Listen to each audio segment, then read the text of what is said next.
Natural disasters can be devastating, destroying homes and schools, and leaving people without sanitation, food, or shelter. During his 22 years as a disaster researcher, WW professor Dr. David Sattler has traveled to many locations around the world, learning about the mental health of people living in the aftermath of a calamity. And his findings might surprise you.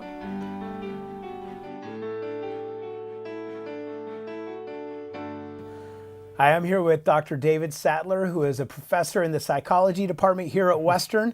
He's been here since the year of 2000. David, thank you so much for being here. It's my pleasure. Thanks for having me. Yeah, absolutely. Thanks for coming to the studio. Thank you. So, rumor has it you do a lot of travel for a living, even though you're a professor right here at Western. That's true. So since 2000, we've been embarking on a really important research program, traveling around the world, going to sites of natural disasters. Wow. So we've been to the Philippines and Thailand, Indonesia, Dominican Republic, El Salvador, looking at how people respond to disasters that threaten their communities, threaten their lives. Okay, so you just gave me a list of places I should not move to, or well, is it just like Bellingham, Washington, which is at risk of tsunami and earthquake, sure. Primarily earthquake and volcanic eruption. All around the world there are natural disasters, and we have been looking at how people respond. So what kind of needs do people have? How can we help them out? We've looked at mental health reactions. We've looked at how people cope and the social support that they receive, as well as post-traumatic growth and resilience. And what's been fascinating is to see all around the world, all these different countries, how in the aftermath of a disaster, the way that people pull together as a community. We need each other. We need each other to help. We like to help each other when others need help. Right. And we have documented those types of processes, and part of that, we've also looked at what we can do to help. Sure. So a natural disaster comes in. I mean, we're talking big natural disasters, the ones that make all of our world news.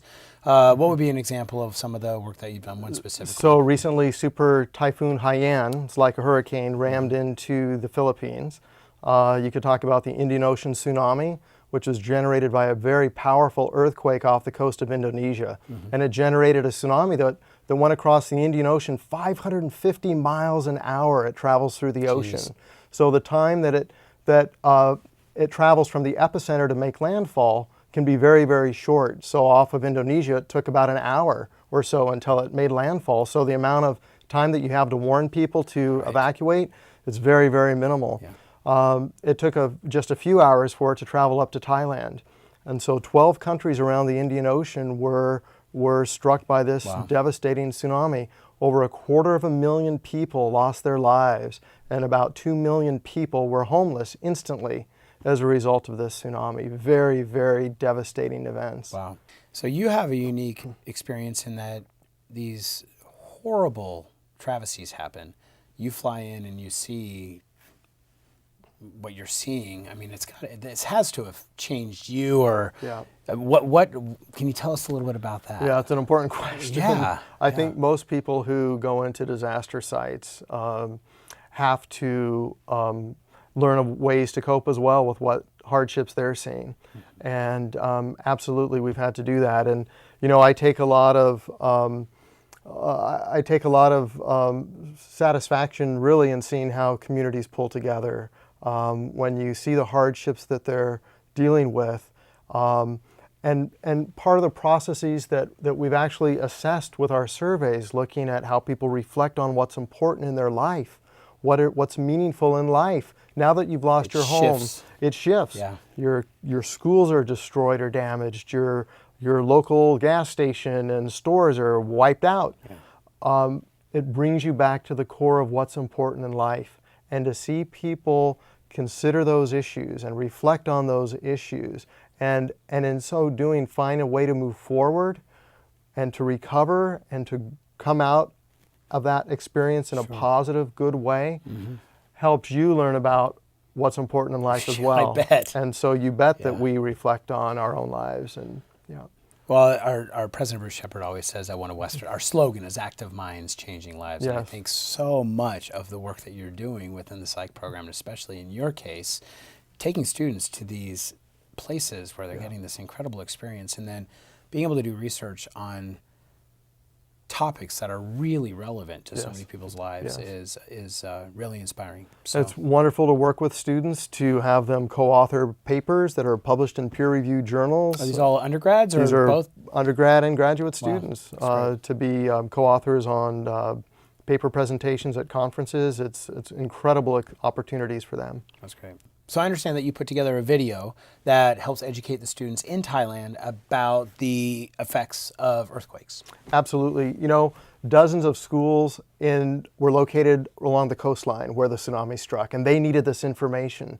But only the kids who were in the local villages near the tsunami museum could come to the museum and learn about the tsunami threat and learn how the community responded. Sure. So we went back home to Bellingham after one of these trips, and we said, how could we disseminate the information? How could we get the word out? We wrote a script, and we had the script translated into Thai.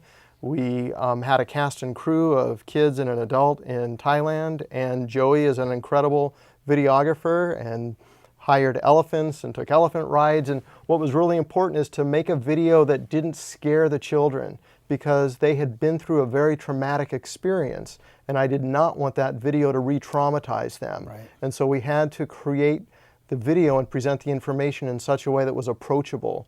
So the elephants relaxed the scene. Elephants are revered in Thailand. And so to have the children riding the elephants and talking about a tsunami threat or what to do in response to a tsunami on the back of an elephant made it more relaxed and enjoyable for the children. David Sattler, Western professor in psychology here at Western Washington University since 2000. Thanks again. Thank you. Underwater, there's a hydrophone attached to the back that captures the noise and puts it into those speakers so we can listen. We're trying to get the information out that oceans are important, and our environment and the way that we take care of ourselves on a grand scale, on a planetary scale, is important, and we all have a role to play in that.